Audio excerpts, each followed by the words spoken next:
राधे श्याम। तो फ्रेंड्स जी मते आज प्रथमे देखुंती मु जड़े लाइफ कोच मु जड़े हिलर मु 21 day law of attraction practice नहीं थाए और आसंता काली ठारू मोर लॉ ऑफ अट्रैक्शन प्रैक्टिस आरंभ हो सकाळ 6टा रु 7टा। जदि आपण माने नेबा पई चाहुचंती तो मो फोन नंबर सहित जोगाजोग करि परिबे। ता छडा मु पर्सनल सेशन नहीं थाए। जदि आपनकर पर्सनल शेयर करबार अछि तो आपण मध्ये कथा ही परिबे, सेमति किछि नहे। तो आउ गोटे सेसन चली ब्रह्म मुहूर्त सेसन जोटा कि 4:30 रु 5टा पर्यंत रोज मेडिटेशन चली। आज द्वितीय दिन थिला। जदि आपण माने एबे भी चाहुचंती नेबा पई तो ऐड ही परिबे, आपण मेसेज करि परिबे।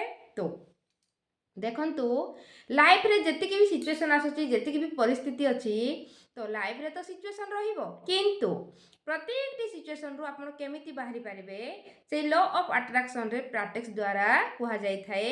ओ सेही प्रैक्टिस माध्यम रे आपनको लाइफ रे बहुत इंप्रूवमेंट आसी परिबो। ए कथा संपूर्ण सत।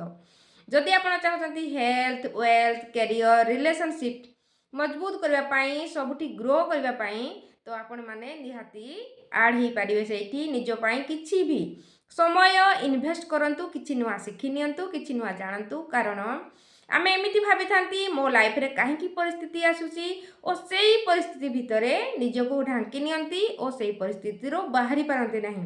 तो सेही परिस्थिति रो केमिति बाहरिबे, तार उपाय कोन, तार बाट कोन, तो आपण निहाती भाबरे सेठी से ज्ञान पाई परिबे। आपनको मन रे थिबा प्रत्येक टी क्वेश्चन रो आंसर पाई परिबे, आपण आगो को जाई परिबे। ता छोड़ा आपणकर जहाँ भी लक्ष्य अच्छी आपण प्रत्येक लक्ष्य को पूरण करें। आपण लक्ष्य को कौ भली भाव में आप पूरण करेंगे से लॉ ऑफ अट्रैक्शन प्रैक्टिस कह जाए। और आपण से जदि निजको निजुक्ति कर समय देउछंती, मु कॉन्फिडेंस सहित कहबी आपण निहाती शिखिबे, निहाती जानिबे, निहाती ग्रो करेंगे कौन सी दिगरे जो दिगरे आग को बढ़ा चाहते। एक संपूर्ण सत। कारण यही सब प्रैक्टिस द्वारा ही आपण निज लाइफ को बदल पारे। ओ निजर लाइफ रे किछि भी जदि परिवर्तन आसीबो सेही प्रैक्टिस माध्यम रे ही आसीबो। कारण ए माइंड दिन को 60 रु 70 हजार भावी थाए। प्रत्येक टी भावना, प्रत्येक टी विचार एक ऊर्जा थाए, एक एनर्जी थाए। आमे को समय रे कोन भाबंती आमे निजे भी जानि नाहंती। ओ प्रत्येक टी ऊर्जा एक सिचुएशन क्रिएट करि थाए, एक परिस्थिति को टाणी आनी थाए जहाँ हमें जानी पारंते नहीं कि आम लाइफ रे एमिति काहे की होची, मो लाइफ रे मु काहे की बाहरी पारुनी, मु काहे की से भीतर फसी जाउची। ए सब एमिति माइंड क्रिएट करि थाए। किंतु जते बेले आपण संपूर्ण ज्ञान पाई जिवे तो आपण अति सहज रे लाइफ को बितेई पारिबे। आपण जेमिति लाइफ चाहउचंती सक्सेसफुल लाइफ जीवा पई आपण को लाइफ को सक्सेसफुल बनै पारिबे। आपण को लाइफ को बिल्कुल से फ्रीडम दे पारे जी फ्रीडम रे आपण रहिबा को चाहते। एक कथा संपूर्ण सत। कारण मो लाइफ रे मु एमिति बहुत परिस्थिति सिचुएशन भितर थिली और ए लॉ ऑफ अट्रैक्शन द्वारा ही मु बाहर को आसीची।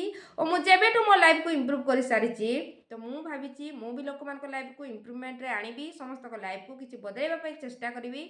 तो सही प्रयास रे लागिची और लोक जोड़बारे लागिचंती। आपण माने वीडियो देखुचंती और आपण को मध्य बहुत पसंद आसुची। तो जदि आपण चाहुचंती नेबा पाई तो मो फोन नंबर सहित मेसेज करि नेबे। कारण काली की आरंभ हो जिवो सकाळ 6टा रु। मु चाहे आपण फास्ट रु ही जॉइन करंतु, निज लाइफ को इम्प्रूव करंतु। मु रहूची, नमस्कार। आप सबका मंगल हो। Blessing blessing blessing.